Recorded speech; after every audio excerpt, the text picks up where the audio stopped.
Okay, so you're looking at my new economical irrigation system, 55 gallons at a time. I'll probably need several thousand gallons, but I can run water from the creek into the 55-gallon drum, and from there disperse it out with good pressure to affect a good sprinkler rotation.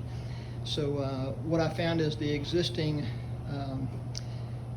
hoses that come with the SeaFlo 5.5 or 55 series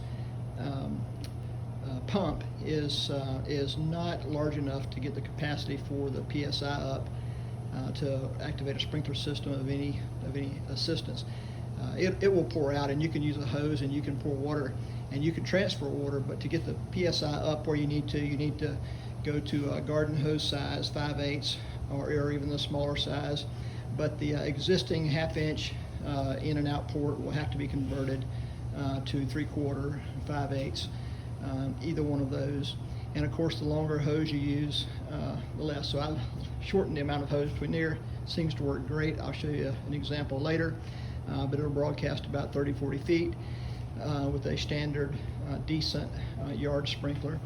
I've used just a standard 12-volt battery from one of my feeders, and then I tested it with 50 foot of hose with the sprinkler on the other end, which was a 5/8 hose, not a smaller size gauge hose, but a regular size hose. So anyway, I just put a simple on-off switch right there, running the red into the red and then red out again to the battery, so that you can switch it on and off here. The black ground wire just goes directly down to your battery, so that you hook those both up, but your switch will cause it to come on and off, just for a little convenience. Again, here's the SeaFlo battery that I chose. I think it was $89 from Amazon, and then I put the hose on this end, clamped it down using some putter's tape, some plumber's tape, and then I like this feature on this with a strainer, where you can, if you're pulling creek water or pond water, you can clean your filter out there reasonably easy. It's a twist off, screw on, screw off. And then there's a pressure sensor gauge for your PSI. You just flip that little tab right there and pull it out, and you put an Allen wrench in there. I believe it's about a number 2 millimeter. And you can turn it left to loosen it to make it cycle, or right to tighten it up to get the full PSI. Then I simply put the adapters on the end from the small 1/2 inch port up to the 5/8 standard hose port, and then purchased about 5 foot of wire so that I could place my battery on the ground or put it in a battery case box to keep it out of the weather.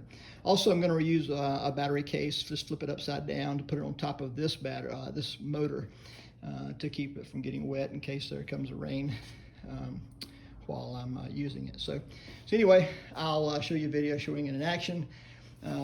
This system right here is simply a 3/4 pipe cut out to go down in, and then the garden hose runs down into the pipe so that it has a stiff approach down here. If you can see, the hose goes down into the pipe. The last 4 inches or 6 inches are flexible to get to a little bit of a bend, but the upper section is stiff 3/4 that fits nicely down into that. Of course, I anchored it on a 12-inch board platform, just using some bolts from underneath side, one on each end, that can easily be removed if I need to take it off or exchange it or service it for some reason. So anyway, bought, I think I've got $35 in this, plus the motor, so maybe $150. All the container, the 55-gallon food grade container, I've got for free for pickup off of Facebook Marketplace, and then the hoses as well.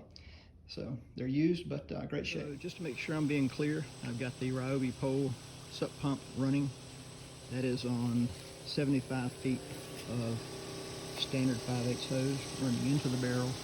The barrel pulls it up and comes to the SeaFlo pump, which is connected to a 18AH standard 12-volt battery. You can use pretty much any. I'm testing the battery life on this one. I think it's running for about 90 minutes on this pump, but I'll verify that later. But remarkably, I hooked a slightly smaller hose, still 5/8 connection, but the smaller standard size, to a 150-foot hose, and even the 150-foot hose comes out to a really, maybe even better radius, because it's casting about 40 feet on each side, giving me a pretty wide range of. I only have my sup pump irrigating 35, 40 feet at a time using the creek water. I'll send you a video. So here's the pump in action. It's broadcasting about 35 feet. Could adjust it up just a little bit, but there's plenty of area in a 180. So little on-off feature right here. Just a simple lever switch. Instantly turns back on. I've got the PSI dialed up to the max so that it doesn't cut off, but continually gives pressure to it. So there you have. I think I've got that sprinkler, $14 and for a T-post, and 15-foot hose, which you could run longer. If you run longer, go up to a 5/8. That's just a standard, little bit smaller hose. So I'm filling up the tank, running down to the creek, where I'm using a Ryobi sup pump, pole pump. I just installed it along the bridge, and the pump is keeping up and exceeding. It'll pump about 45, 50 gallons every 9-10 minutes. So it's keeping up in the 55-gallon drum. That alleviates having to force this pump to push the water all the way across the field.